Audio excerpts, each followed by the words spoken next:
एक आम छात्र को ग्रेजुएशन करने में करीब 40,000 रुपये खर्च करना पड़ेगा।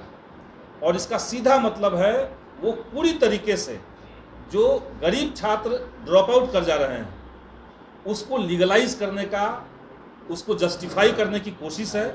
और सरकार ने स्टेटमेंट भले दिया है, सरकार ने कहा कि हमारे यहाँ इंफ्रास्ट्रक्चर नहीं है, तो वो सही बात है कि इंफ्रास्ट्रक्चर नहीं है इसलिए 4 साल का कोर्स नहीं होना चाहिए। हालांकि उस पर माननीय शिक्षा मंत्री जी का और बिहार सरकार का स्टेटमेंट आया है, लेकिन स्टेटमेंट से अलग कुछ हो नहीं रहा है। CBCS लाया गया है, चॉइस बेस्ड क्रेडिट सिस्टम। उसका संकट ये है कि किसी भी एक विषय में आप गहन अध्ययन नहीं कर सकते हैं, बल्कि छोटे छोटे कई सारे विषयों को आपको पढ़ना पड़ेगा। नमस्कार, आप देख रहे हैं लाइव बिहार में हूं आपके साथ असलम अब्बास। नई शिक्षा नीति को लेकर लगातार बवाल मचा हुआ है, कई लोग विरोध कर रहे हैं, खास करके छात्र ये लगातार बोल रहे हैं कि नई शिक्षा नीति कहीं से भी सही नहीं है, ये गरीब छात्र गरीब लोगों को परेशान करने वाली नीति। आज इसी को लेकर आयशा की तरफ से आयशा के महासचिव संदीप सौरभ जो कि भाकपा माले के विधायक भी हैं, वो सामने और साफ तौर पर कहें कि नई शिक्षा नीति जबरदस्ती थोपी जा रही है, बिहार में इसे लागू नहीं किया जाएगा। साथ ही साथ कर कि नई शिक्षा नीति को लेकर आगामी 17 जुलाई को बिहार में राजभवन मार्च किया जाएगा। इसके अलावा आयशा का जो है नई शिक्षा नीति पर कितना कुछ देश को नुकसान होने वाला, गरीबों को नुकसान होने वाला, इन तमाम सवालों को लेकर कोलकाता में 9 से 11 अगस्त के बीच में बैठक होनी। सुनिए संदीप सौरभ क्या कुछ बोल रहे हैं। FYUP आने के बाद हम लोग देख रहे हैं कि बिहार के सभी विश्वविद्यालयों में, सभी कॉलेजों में एक तो बड़े पैमाने पर फीस वृद्धि की गई है। इससे पहले जब 3 साल का ग्रेजुएशन था तो हम लोग देखते थे कि तकरीबन 6,000 के आसपास एक छात्र को ग्रेजुएशन करने में लगता था। आज जब 4 साल का ग्रेजुएशन हो गया है, उस समय एक आम छात्र को ग्रेजुएशन करने में करीब 40,000 रुपये खर्च करना पड़ेगा। और इसका सीधा मतलब है कि आम गरीब परिवार के छात्र नौजवान अब ग्रेजुएशन न करें, ये सरकार की साजिश है। इसी तरीके से CBCS लाया गया है, चॉइस बेस्ड क्रेडिट सिस्टम। उसका संकट ये है कि किसी भी एक विषय में आप गहन अध्ययन नहीं कर सकते हैं, बल्कि छोटे छोटे कई सारे विषयों को आपको पढ़ना पड़ेगा। क्लासरूम में टीचर्स के सामने ये संकट हो रहा है कि उनके सामने वैसे छात्र उस विषय को पढ़ने के लिए बैठे हैं जिनकी इच्छा इस विषय में पढ़ने की नहीं थी।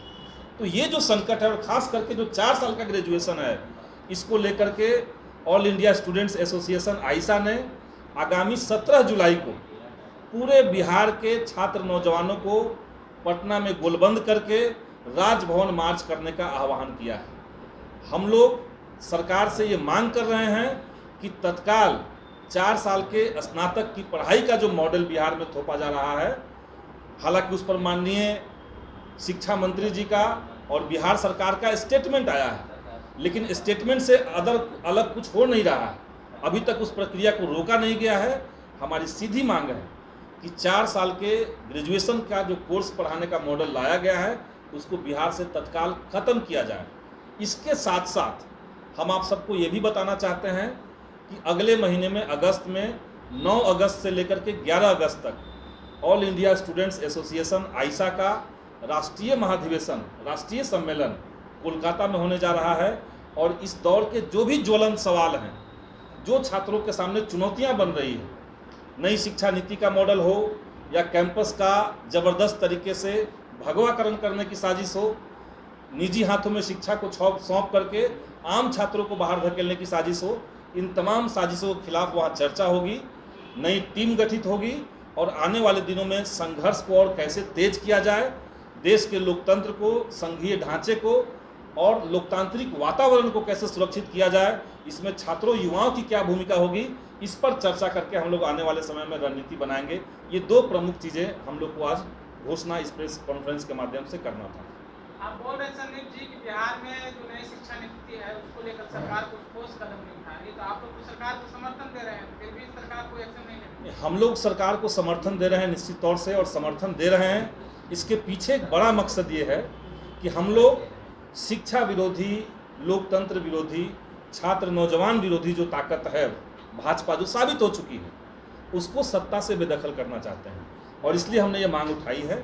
लेकिन आप समझिए कि कोई भी सरकार हो, जब तक आंदोलन का दबाव नहीं पड़ेगा, जब तक छात्र नौजवान अपने हक अधिकार के लिए सड़क पर नहीं उतरेंगे तो मामला जो है वो सदन से सॉल्व नहीं होता है।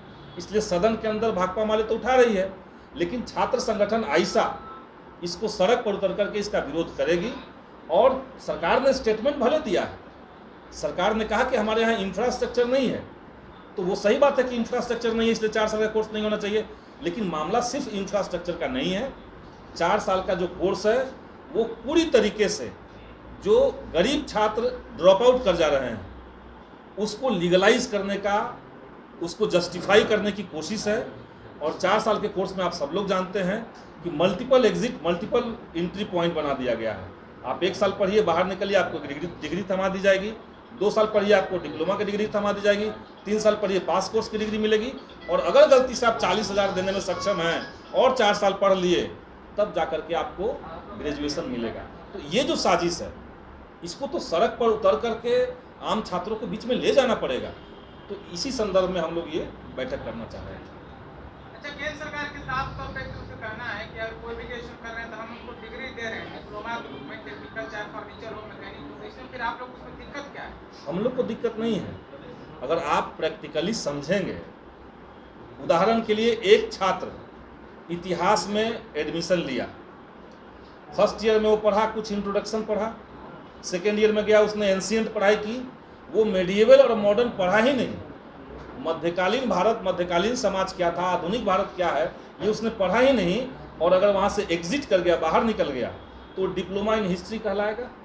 तो डिप्लोमा इन हिस्ट्री आपने डिग्री ले ली, लेकिन आपको मॉडर्न हिस्ट्री के बारे में कुछ पता नहीं चलेगा। तो पढ़ाई से गहराई को ख़त्म कर देना, रिसर्च ओरिएंटेशन जो एक लक्ष्य होता है ग्रेजुएशन की पढ़ाई का, कि आप शोध की तरफ बढ़ें, उसको पूरी तरीके से उसकी संभावनाओं को कुचल देना, ये इसके पीछे निहित मकसद सरकार का है, निहित साजिश है। और दूसरा तो हम कह ही रहे हैं, फीस बढ़ोतरी, सबसे बड़ा मामला तो फीस बढ़ोतरी है।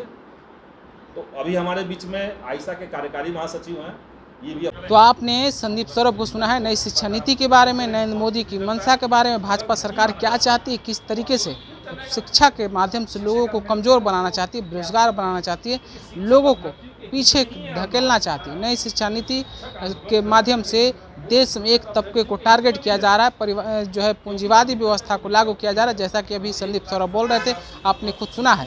आप अपनी राय क्या रखते हैं? क्या सचमुच में नई शिक्षा नीति देश हित में नहीं है? क्या सचमुच में नई शिक्षा नीति गरीब परिवारों को शिक्षा से दूर कर देगी? क्या शिक्षा में पूंजीवादी व्यवस्था को लागू किया जा रहा है? इन तमाम सवालों को लेकर आप अपनी राय क्या रखते हैं? जवाब क्या है, हमें कमेंट ग्रुप में जरूर पहुंचाइएगा। दूसरी खबर के लिए बने रहिए लाइव बिहार के साथ। आपका बहुत बहुत धन्यवाद। लाइव बिहार YouTube पर सब्सक्राइब और Facebook पर लाइक जरूर करें।